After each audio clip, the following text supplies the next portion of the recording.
నిజామాబాద్లో శనివారం నిర్వహించిన హనుమాన్ శోభయాత్రలో చిన్నారులు ఆకర్షణీయంగా కనిపించారు. నగరానికి చెందిన అక్షర్దీప్ రాముడి అవతారంలో దర్శనమివ్వగా హితాంషి సీతగా, మరో బాలుడు లక్ష్మణుడిగా అవతారంలో చూపర్లను ఆకర్షించారు. అలాగే హనుమంతుని అవతారంలో రెహాన్స్ ఆకట్టుకున్నారు. నలుగురు చిన్నారులు శోభయాత్రలో నడుస్తూ చూపర్లను ఆకర్షించారు. ఇందిరమ్మ ఇండ్లను మొదటి దశలో అత్యంత నిరుపేదలకు, అర్హులకు మాత్రమే కేటాయించాలని సీఎం రేవంత్ రెడ్డి స్పష్టం చేశారు. ఈ పథకం పారదర్శకంగా నిరుపేదలకు న్యాయం చేయాలన్న అమలులో కావాలని ఉన్నత స్థాయి సమావేశంలో సూచించారు. లబ్ధిదారుల ఎంపిక కోసం ఏర్పాటు చేసిన ఇందిరమ్మ కమిటీలు జాగ్రత్తగా పనిచేయాలన్నారు.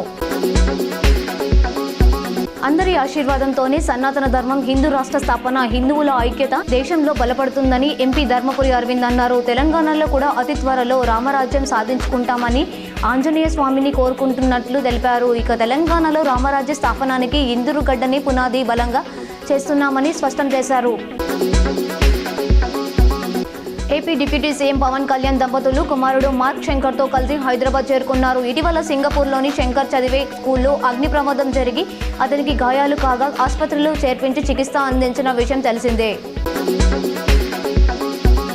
తెలంగాణలో ఎండ తీవ్రత రోజురోజుకు పెరుగుతోందని వాతావరణ శాఖ హెచ్చరిస్తోంది. ఇవాళ అత్యధికంగా మంచిర్యాల జిల్లాలో 43.6 డిగ్రీల ఉష్ణోగ్రత నమోదైంది. అన్ని జిల్లాలలో పగటి ఉష్ణోగ్రతలు దాదాపు 40 నుంచి 44 డిగ్రీల మధ్య నమోదవుతున్నాయి. ఏప్రిల్ 18 నుంచి వడగాలులు మరింత తీవ్రంగా ఉండే ప్రమాదం ఉందని చెబుతున్నారు. వరంగల్ జిల్లా ఎల్కతుర్తిలో ఈ నెల 27న జరగనున్న బీఆర్ఎస్ రజతోత్సవ సభకు పోలీసులు అనుమతిని ఇచ్చారు. ఈ మేరకు ఆ పార్టీ నేతలు పోలీసుల నుంచి అనుమతి పత్రాలు అందుకున్నారు. రజతోత్సవ సభ అనుమతుల కోసం బీఆర్ఎస్ పార్టీ ఇప్పటికే హైకోర్టును ఆశ్రయించింది.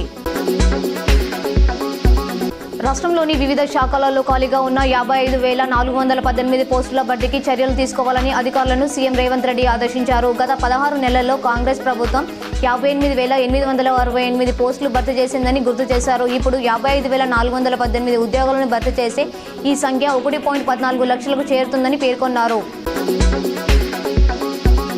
భూభారతి చట్టాన్ని ఈ నెల 14 నుంచి అమలు చేయాలని ప్రభుత్వం నిర్ణయించింది. ముందుగా పైలట్ ప్రాజెక్టుగా రాష్ట్రంలో ఎంపిక చేసిన 3 మండలాల్లో అమలులోకి తేనుంది. ఇక పైలట్ ప్రాజెక్టులో భాగంగా ప్రజల నుంచి సలహాలు, సూచనలు స్వీకరించనున్నట్లు సీఎం రేవంత్ రెడ్డి తెలిపారు. భూభారతి పోర్టల్ను మరింత బలోపేతం చేస్తామన్నారు. హనుమాన్ జయంతి సందర్భంగా నిజామాబాద్ నగరంలోని కంఠేశ్వర్ దేవాలయం వద్ద ఉదయం 11 గంటలకు ప్రారంభమైన శోభాయాత్ర రాత్రి 10 గంటల వరకు కొనసాగి నగరంలోని రాజరాజేంద్ర చౌరస్తా వద్ద ముగిసింది. వేలాది మంది యువకులు, భక్తులు జై శ్రీరామ్, జై హనుమాన్ నినాదాలతో, భక్తి గీతాలతో ఈ శోభాయాత్ర సాగింది. కాగా ముగింపు సభకు ఎంపీ ధర్మపురి అరవింద్ పాల్గొన్నారు.